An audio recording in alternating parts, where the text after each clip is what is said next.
Hello, everyone, and welcome back. I'm sorry, but I'm going to be giving this introduction for now the third time today. And if you were here yesterday, that will now be 8 times. So I do apologize, but I have to do this.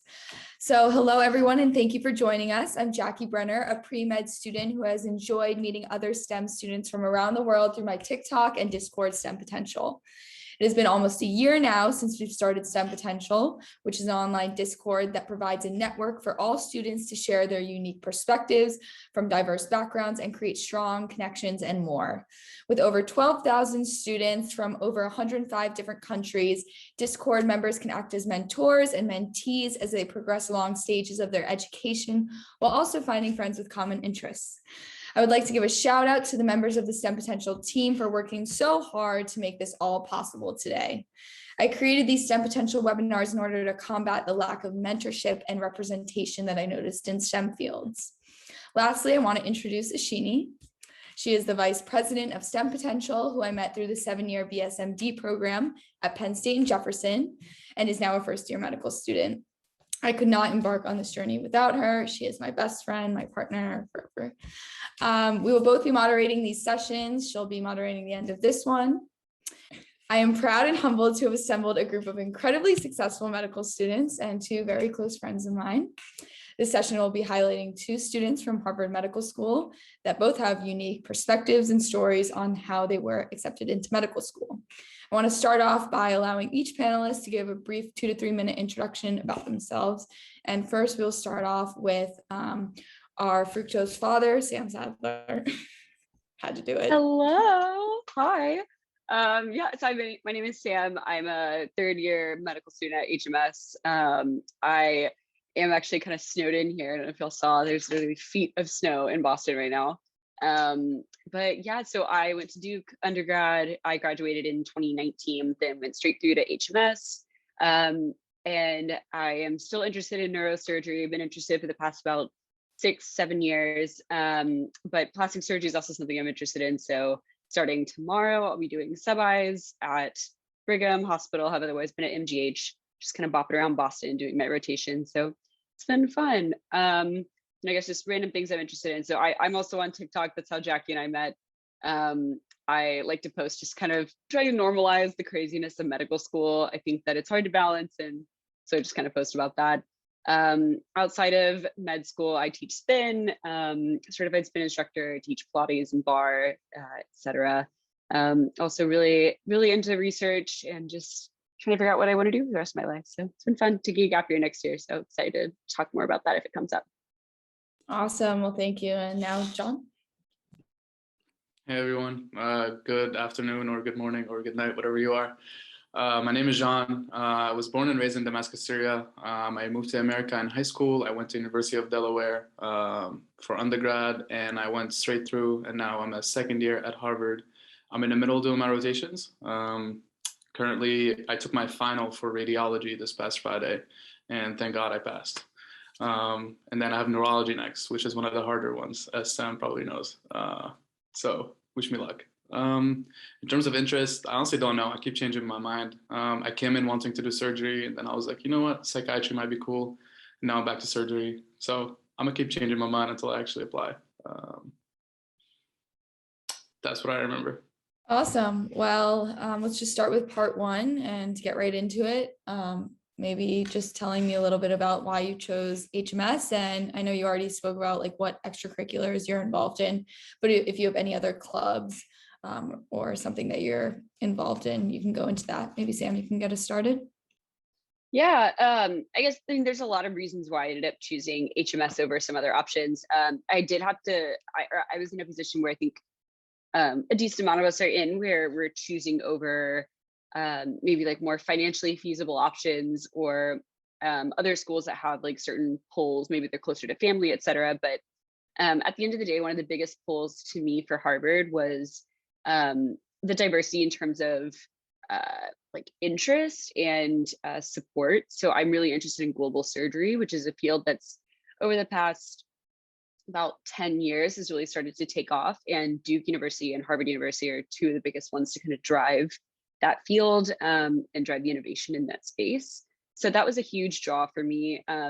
Specifically, they have a global neurosurgery program that I had already kind of been in communication with and was excited to work with. So that was a program that I knew if I went to HMS, I would be able to have like direct access to that at a very early point in my HMS career. So I was able to get involved even before I was on campus. And I think like kind of along those lines, just like the diversity in experience is very, I guess, prevalent among like individuals. We're all just so diverse in terms of like things that we have been interested in, things that we've done, what people did for gap years. And then if they didn't take gap years, you know, we had to do a lot of stuff before we got here to kind of stand out in our application process. And I think that that shows in the student body. And I've definitely learned so much from my classmates in that regard. And I had a feeling that that was going to happen going in. And I'm really excited that I made the decision I did. I think that's probably how I would summarize it. Awesome. Maybe John. Yeah. So I kind of, I don't know how much in detail I should say this, but I kind of applied to medical school twice. The first time I applied, it was to an early acceptance program at Thomas Jefferson, and they actually rejected me. And then I took my Mcat after that, and then I applied again. So let's just say I had very low expectations for where I was gonna end up, if anywhere. And when I got my acceptances, Harvard was kind of an easy choice for me. Financially, it was very similar to like the other two schools that I was like thinking about. And then I felt like the opportunities that I was going to get at the school were going to be like unmatched anywhere else I'll go, and within medicine or outside of medicine. I have an interest in business, some interest in art, and I felt like I was going to get all of those kind of interests like nurtured here at Harvard. So to me, it was kind of easy. Awesome. So now let's dive into the application, the really fun part. I want to start off by asking, is there any specific part of your background and upbringing that was important to bring up on your application that you didn't realize was important until recently? And more specifically, drawing on that personal statement. I think something that's come up a lot is, you know, you've done so much in your undergrad that when you start writing your personal statement, you think, okay, I need to talk about my research and X, Y, and Z. So how do you know when to draw on like your actual life story, and how do you balance those two aspects of personal statement writing? Sam, start us off. Yeah, so I have I feel like I have a pretty strong opinion about how personal statements should be written in terms of like, I think you said, you know, drawing on your story. Like, I think that that's a really important idea to keep in mind when you're writing a personal statement. Obviously, there's no one way to do it, but to kind of like answer the couple questions that you posed, I think that one aspect of my application that ended up being a very strong component of my application that I didn't fully necessarily appreciate at the time was the fact I was able to frame my application as a cohesive story. And you know, hindsight is 2020, and as you're starting to put together your application, I think you have a lot of hindsight into maybe decisions that you made, and in the context of what you're doing now, past decisions you've made, how it's all kind of worked together.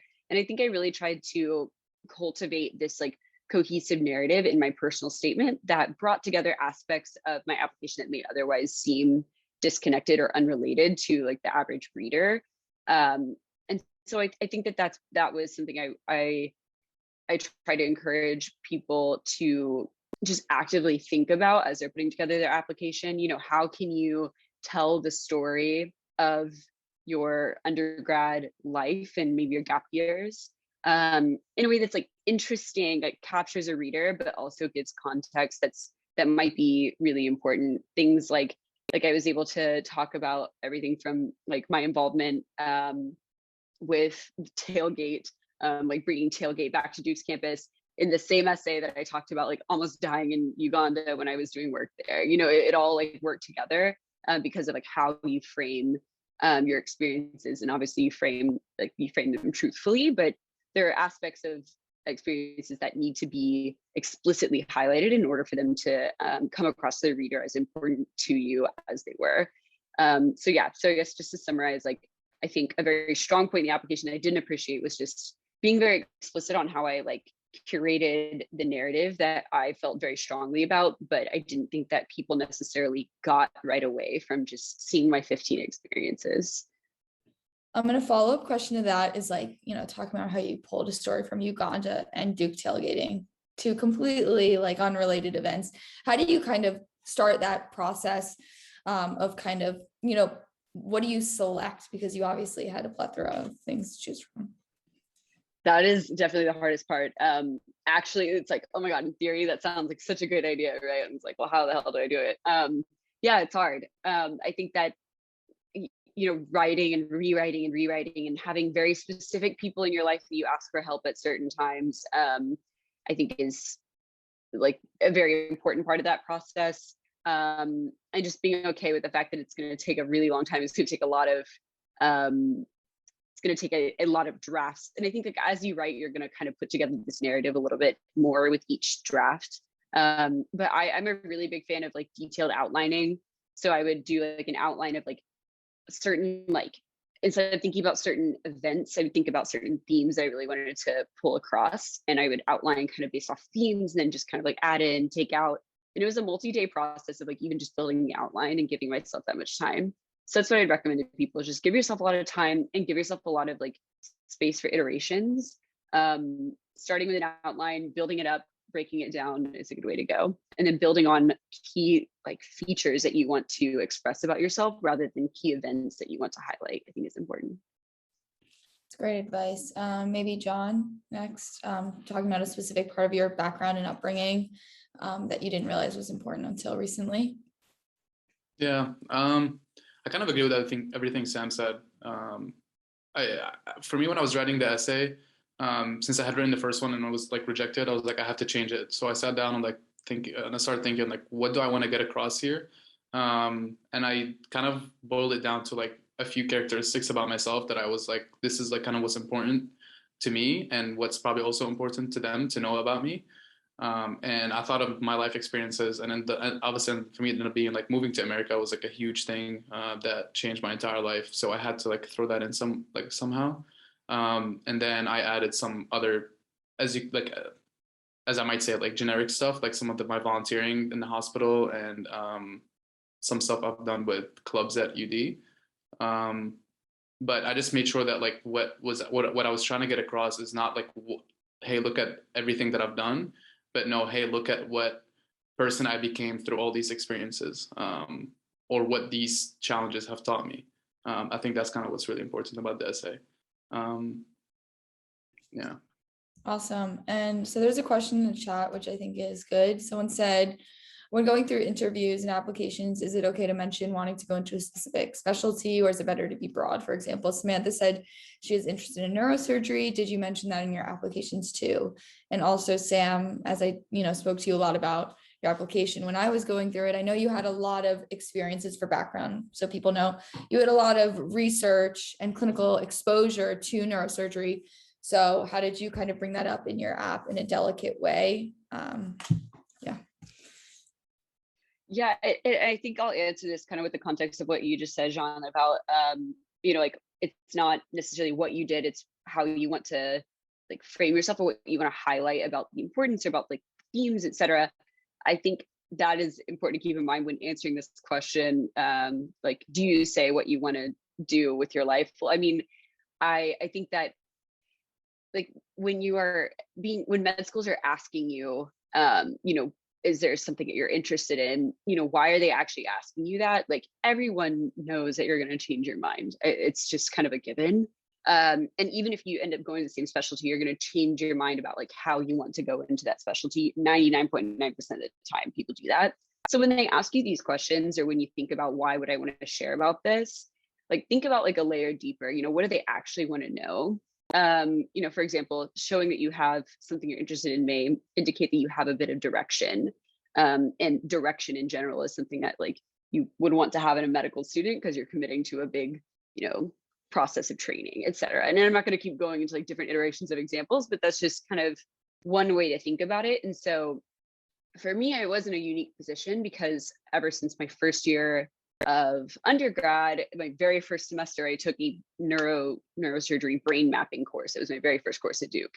Like I really did have a very specific component in my application that said neurosurgery, global neurosurgery in Uganda.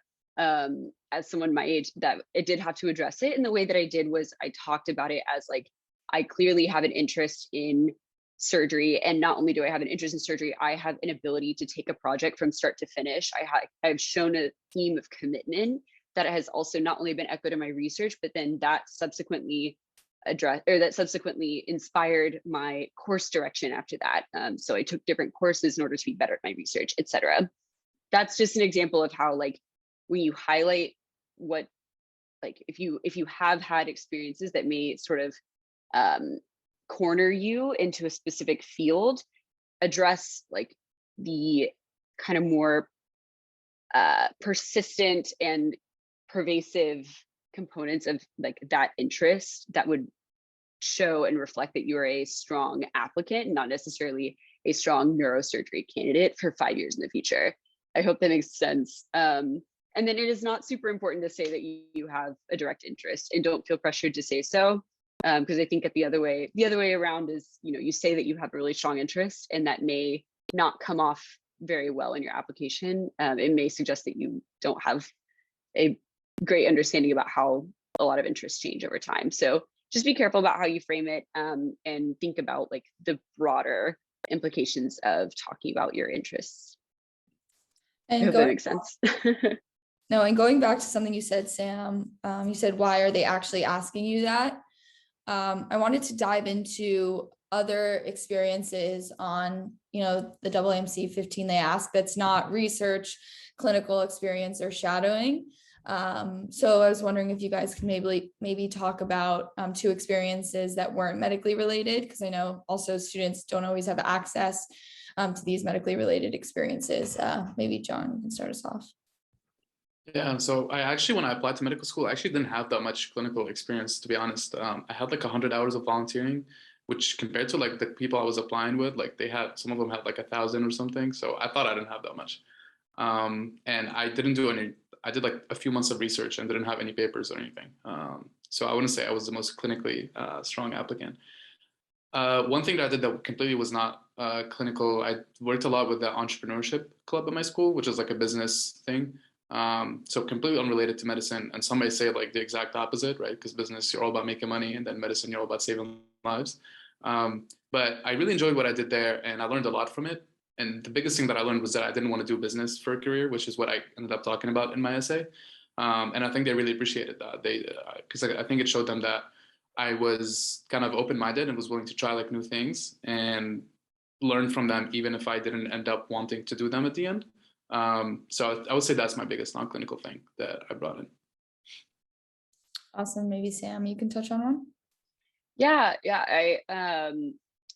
It's interesting that you bring up that example about how you almost felt like it was in odds of like the pursuit of medicine, like this outside of medical interest that you had. I feel like I had some random outside of medicine interests. So I guess the one I'll talk about is, I mentioned this earlier, tailgate, and like being in a sorority and being on my leadership committee in my sorority. And that was just a lot to try and figure out, whether I even wanted to talk about it in the first place. And I think just making sure that I spoke about like why it was important, I think not only enabled me to like include that experience to show, I did a lot of things, which sheer quantity, I think in and of itself is impressive. But I think it actually opened up a lot of interesting conversations in my interviews to come afterward. I think I talked about tailgate, y'all, at every single one of my interviews. Because it just was brought up. It's just an interesting thing to think, like, why would someone include this in your application? So whenever you do include things that are extra medical, just be sure to have a very strong, clear plan on how you want to talk about it, and what things you want to talk about, what things you don't. And just being careful, and knowing like some major questions may come up, some obvious questions may come up, given if you bring up business, right, like people are going to start to ask you certain questions that you just need to kind of be prepared for and have a good answer that doesn't raise any red flags if that is something you're concerned about. Like talking about a sorority, right, like certain things that I would need to be able to pivot from if someone asked me a question about, or just be careful not to talk about certain aspects. Like, did I talk about drinking? No, like you don't talk about those things. Did I talk about like time, leadership, lessons learned? Yes. Awesome. thanks. Now to shift like in a different direction a bit, I was wondering, John, if you can talk a little bit about what your experience was like applying to medical school, or navigating potentially applying to medical school and preparing for that, coming to high school and being in a new country and then going into college, where you found kind of mentors and where you went to get advice in terms of how to build your application. That's a great question. Mainly because honestly I had no idea, but I can tell you what I learned through the process. So in Syria, where I come from, you kind of, it's a very much more streamlined kind of way of doing things. You just, at the end of your high school, you take an exam, and based on your grade, you end up in whatever college you deserve to be in because of your grade. So when it came to America, I was so confused because like anyone could apply for anything. And I ended up talking to my counselor, and I knew I wanted to apply to medical school. So she just like told me like take AP classes, obviously like get good grades, which I've kind of presumed. And then when I got to college, I actually had a little bit more help because, one mistake I made, I thought I had to do biology to apply to medical school. And I know that's like everyone nowadays is talking about as like the big myth, like you don't need to do science to get to do to apply to medical school. But I was one of the kids who still believed that I had to do biology. So I ended up studying biology. So if I were to go back, I think I would do something different. I might do like, I don't know, writing or like something else, something more creative probably. But so that's one thing. And then when I went to college, the first thing I did was try to find the pre-med like kind of clubs or counselors that I could talk to right away. So I could like kind of set a schedule and stuff, which is what I ended up doing. But it's definitely really hard because the system in America is so different than anywhere else. You have to volunteer. I didn't know I had to volunteer. Not that I had to, right? No one has to do anything because it's volunteering. But it's still kind of an expectation, right? Like everyone is doing it. So if you don't do it, it's kind of like, why aren't you? So it's definitely good to find those things out as soon as you get to college, so you're not scrambling like me later on. Awesome. So I think I saw some questions in the chat regarding work-life balance. So as two applicants who applied right out of undergrad, maybe you guys can speak on like what your biggest tips are for like, you definitely did so much in undergrad. So how did you balance it? How many clubs did you do? Advice in that sense. Sam, you can start us off. Tailgating. Yeah. I mean, I don't know about you, John, and honestly, Jackie, probably now that you're graduating, you probably feel the same way. I'm like, I have no idea sometimes how I got everything done. I'm like, wow, I've spent so much stamina. I think going straight through definitely was the right choice for me for plenty of reasons that, that's a whole other conversation. But yeah, definitely it's hard. And I think like in undergrad, one thing I really tried to do is just remind myself like why I was working, and kind of like as Jean alluded to, like going, like knowing I was going to go, I wanted to go straight through. It was like there were things I had to get done and had to be very proactive about. And I think that altogether added this time pressure that ensured I got everything done. I think that, now I do find the work-life balance really challenging. To be honest, I don't know that I do it perfectly well. I think that I go back and forth and I live by trial and error, whether or not that's like what I'm actually trying to do. It does end up being a trial and error situation. Just encourage people to allow yourself that space to try and to fail, and to push yourself one way or the other, just to see like what really makes you happy. And I think like one thing that it's taught me is like, even as someone who's really extroverted and I love to be really social, I'm happiest when I have a work-life balance that has more work than I think people might typically expect. That's just like where I'm happiest. So yeah, just that trial and error I think is super important. And then coming up with a system that works for you to maintain organization. That is something I'm still working on, and I've constantly changed. But I would encourage people to start early and think about. Awesome. Thank you. Maybe John. Yeah, sorry, I was busy typing up some answers. Work-life balance is something I've struggled with my whole life. I feel like when I start doing work, I like don't want to stop because I get stressed. And I'm like, okay, the only way to get the stress kind of figured out is if I just do more work. But that's really not the answer. And I'm learning that right now. I don't know if you can, I don't know if I can show you, but I just came back from playing basketball. Even though I'm like pretty stressed about the rotation I'm going to start next, because it's one of our harder ones. So I should like maybe start preparing, but I've also like learned like stress is just something we all have to live with, and you can't like kind of get rid of it. And life is kind of short. So I try my best to like kind of take any opportunity like this to play basketball or go to the gym, or I even started doing Brazilian Jiu-Jitsu classes during my second year, which is like technically maybe our like busiest one.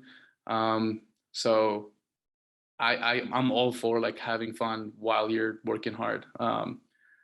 And every once in a while, like you're gonna slip up and feel like, okay, you should have worked harder, but like that's okay. Like we're all gonna be okay at the end. So I like to take a more relaxed approach if I can.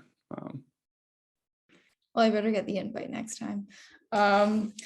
Anyway, now I want to move into Mcat. A lot of people have that question. When did you start studying for the Mcat, and what advice do you have in retrospect? What would you have done differently, maybe, if anything?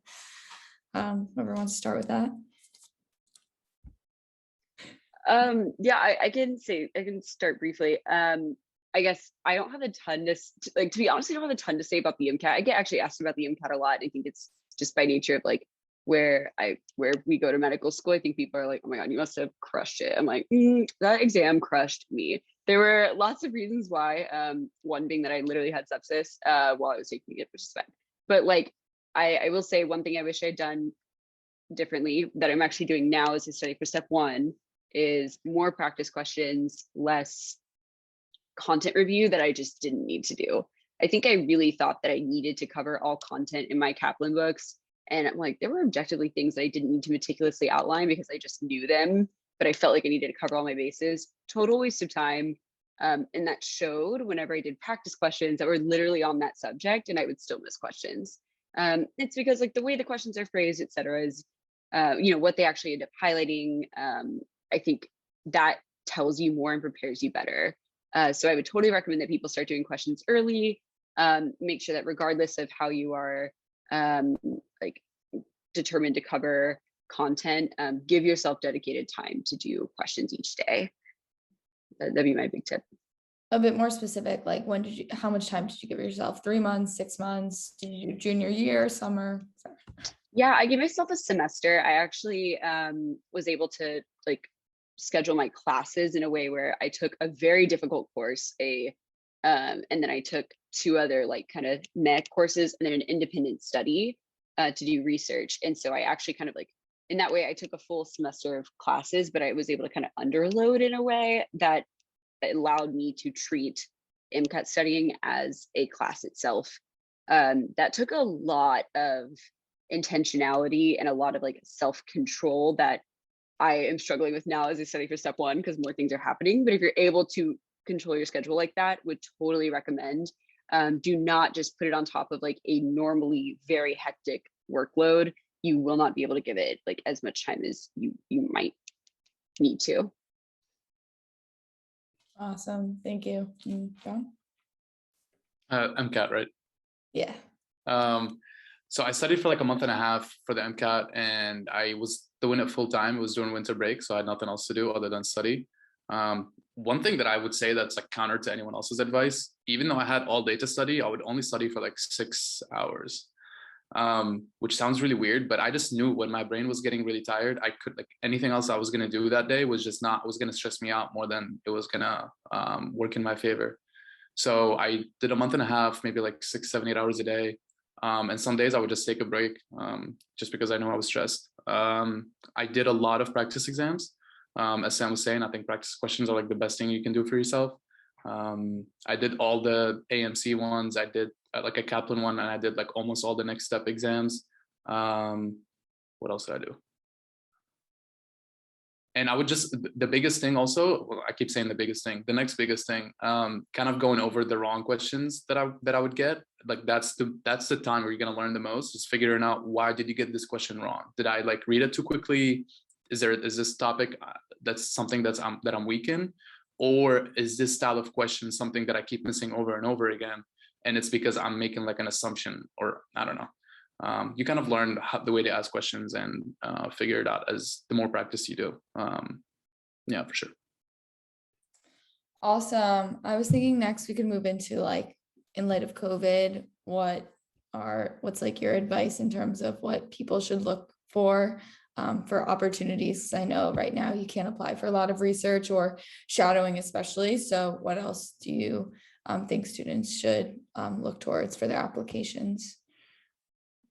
Sam, start us off. When you say like what people should look for, do you mean like things that you just have to have in your application, kind of check some boxes, or like certain extra activities? Right, like checking boxes, but also experiences that aren't medically related that people don't think will come to mind. Yeah, I think Jean mentions this or mentioned this earlier. I think like he actually raises a good point, like the volunteering, you know, coming from a different country, not realizing that volunteering is something that he like had to do. And I think that you know, as much as people I think appropriately so encourage applicants to do things outside of medicine, and I'll touch on that in a second, there are certain things that you just have to do because they, I guess, assert basic understanding of what you're getting into as a medical student is one way to think about it. Volunteering, for example, in a clinical context, non-clinical volunteering is one thing, but when you volunteer in a clinical context, it's kind of a objective way to show in your application, I understand like what it's like to work in a medical setting to some degree.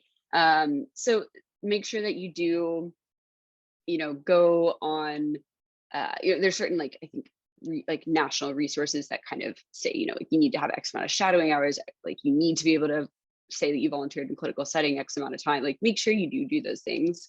And then the extra things that you do in your application, that you do end up talking about, I just encourage people to show like depth of engagement and depth of understanding.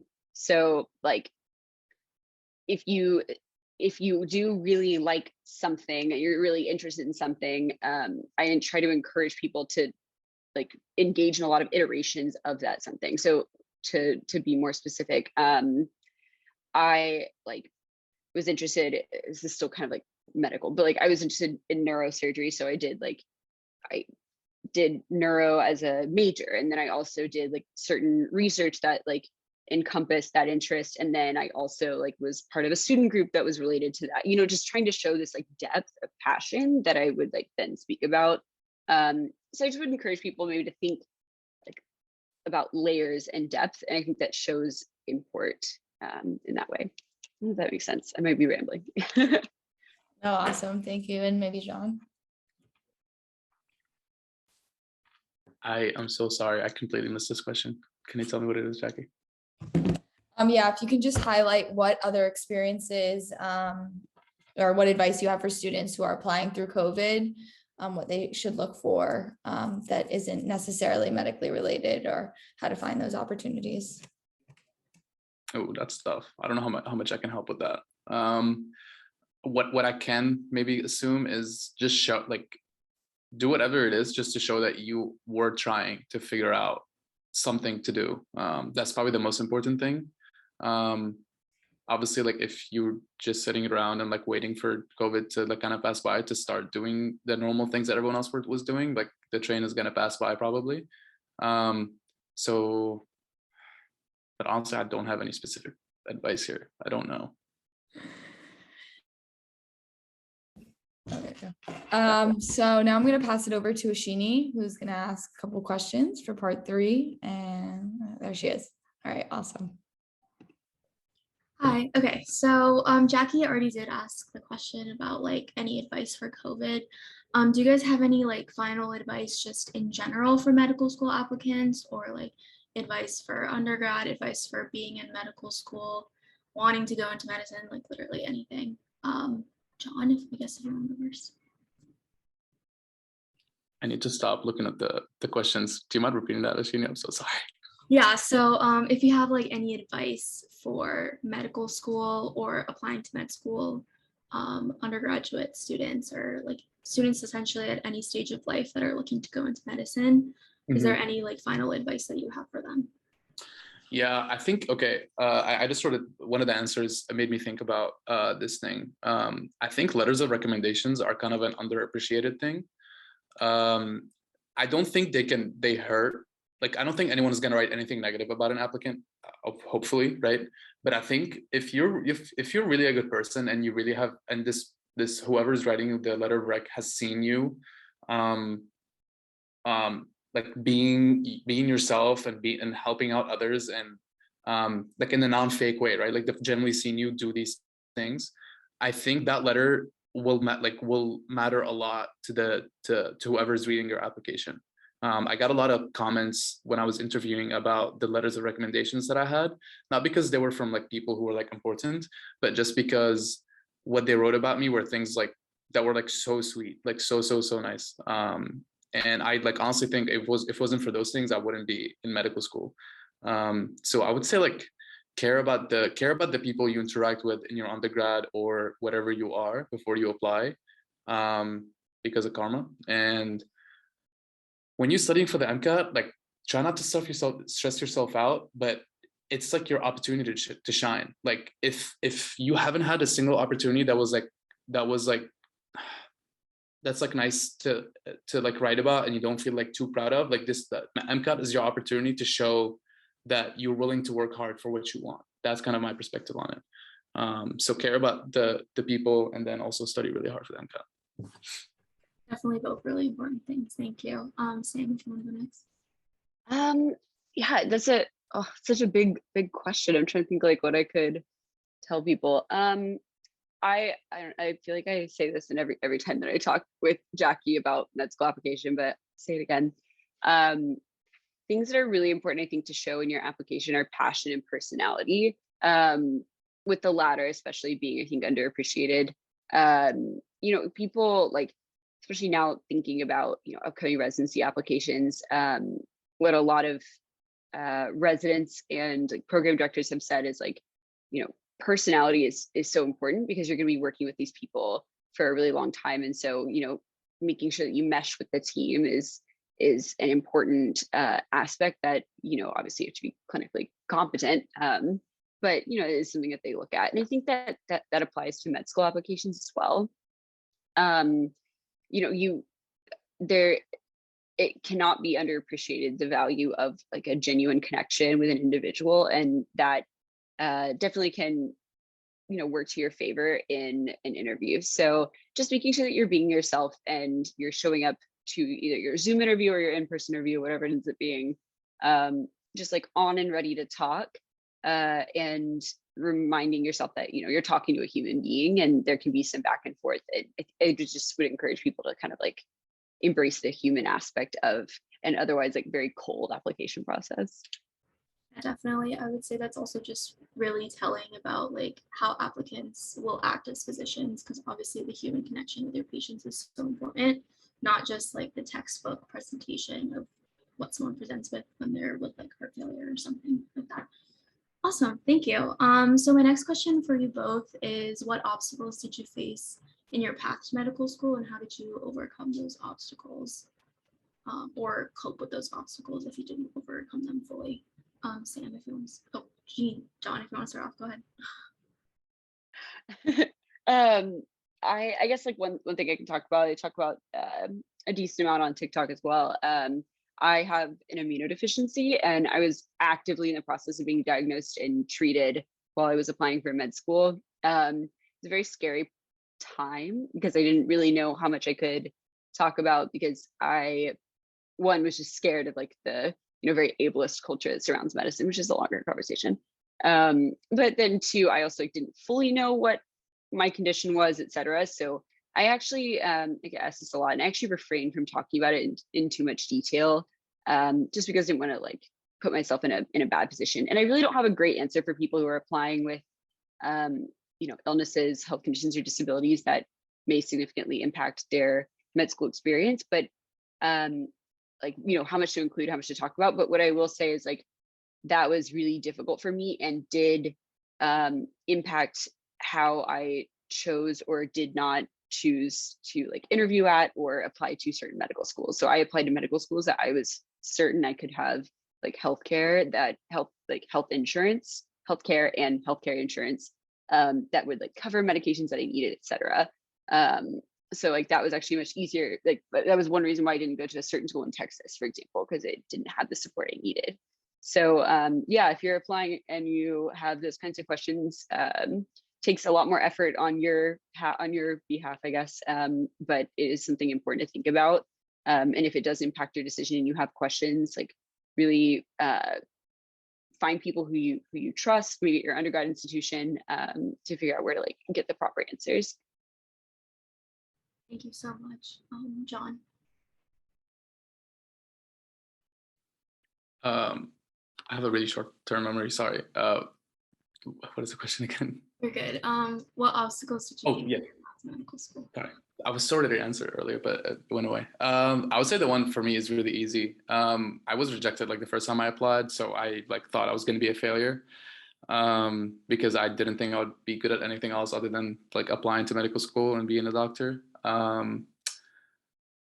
And I think that rejection really like fueled me when I was studying for the Mcat, because I got it right before I started studying, and because the program, like I didn't need the Mcat score to apply for it. And that's the only reason I think I did like well on the Mcat, was because I was like thought I was going to be a failure if I don't do good. So I think if you have an obstacle, if you have a failure, like it's not the end of the world, obviously. And use like the emotions you get from whatever you're facing are actually good emotions, even though they feel really negative. Like use them to fuel you to study harder, to figure out what you need to do, to be honest with yourself, to make a plan for what you need to do next. We all face obstacles. All of ours are in different shapes, forms. Some of us more than others, but we all do. And I think the obstacles are what make life kind of great, to be honest. So whatever negative emotion you feel, just soak it in and use it for your advantage.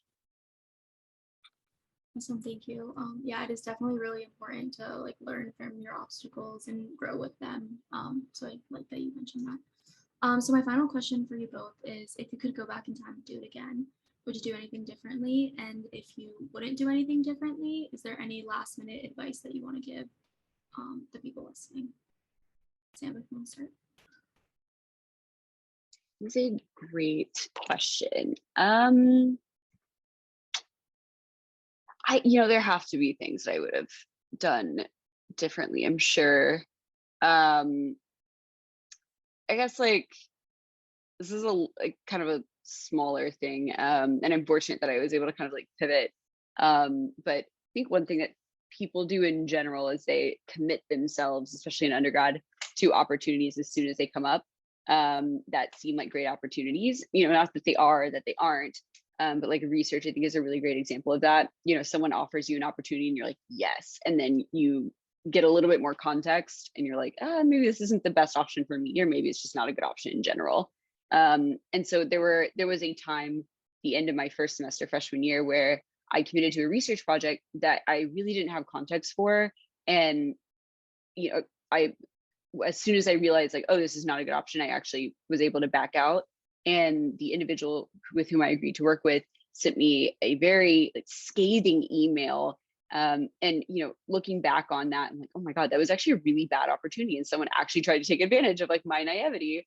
And so I think all that's to say is like, give yourself a little bit of time and space whenever opportunities come up, and be able to step away, ask people, find mentors that you can ask questions about opportunities as they come up. Make sure that they are things that you really should be committing to before you do, especially if they're like larger scale, like big research projects, etc. So it is something I think, looking back, I wish I was a little bit more prudent about, instead of overcommitting myself. And yeah, so I guess it's a piece of advice I give to people who are building their application, if you will. Just be prudent, have people to check back with, and opportunities, if they are like the right opportunities for you, you should be able to take a little space before you say yes or no. And if you feel an inappropriate amount of pressure to say yes or no immediately, maybe that should be something to, a little red flag to think about. Definitely, that was great advice. I think it's really important to kind of pick and choose what's best for you, because what's best for you is different for everyone, obviously based on like your application and your background. John, if you want to go next. I do remember the question this time. Oh, what I'll do different. I think, obviously, like, I don't think I have any regrets for anything. But if I wanted to even have like a funner time, an easier time, maybe I would, and I said that earlier, like start thinking about like kind of like a plan earlier on, because even though I did, my plan obviously wasn't great because I ended up being rejected the first time. So if I had taken it maybe a little bit more seriously, maybe I wouldn't have had to go through that. Man, that's hard.